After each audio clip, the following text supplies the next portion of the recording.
There used to be a shop up the road that would tear down houses and save stuff out of them.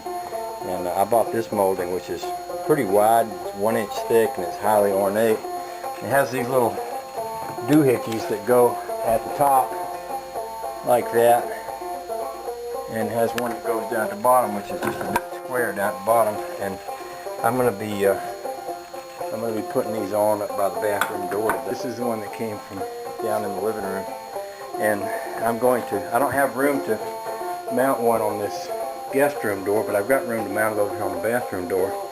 So I'm going to be using this stuff to make that fancy frame around that. And then I'll probably put a little piece of sheetrock around the edges of this one. That way we'll have one big fancy frame over here, one big fancy frame over here, and then kind of a regular little door in the middle. I did want to get this done because we're going to be having company here in a month or two. My boy's coming up. I wanted the bathroom door where you could close it and you wouldn't be able to see through the cracks, and obviously I'm going to have to put a lock on that door, a latch or something. Same thing here. This is going to be his guest room. That door closes good and latches, and I've got a hook latch on the other side of it for privacy. And then this room works good. So up until now we didn't have a door on that room. This one had a door but no latch, and so gradually we're getting the trim around them done, getting the latches on them. And little by little it's coming along, looking pretty good. I'm not going to do a whole lot of fancy work there. I've got a fancy door frame here. I've got a fancy door frame there. That one will be just pretty much sheetrocked in with a little, pine trim around the edge. So nothing too fancy on that one.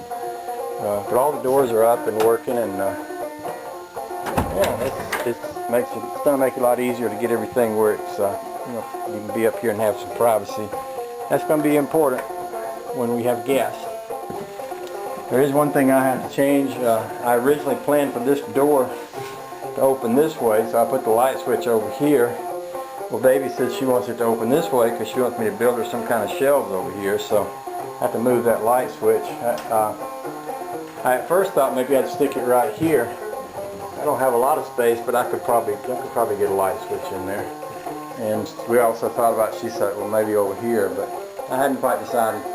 I'll figure that out one day when I decide to do some wiring. I thought I'd get a picture of the trim after Chris painted it. It needs some caulking. You see little gaps at the top there, but it was like brown and black and dark green and all those weird colors. So she put some paint up there. It looks a little better. I'll caulk around the edges and make that look good, and then we'll sheetrock up here.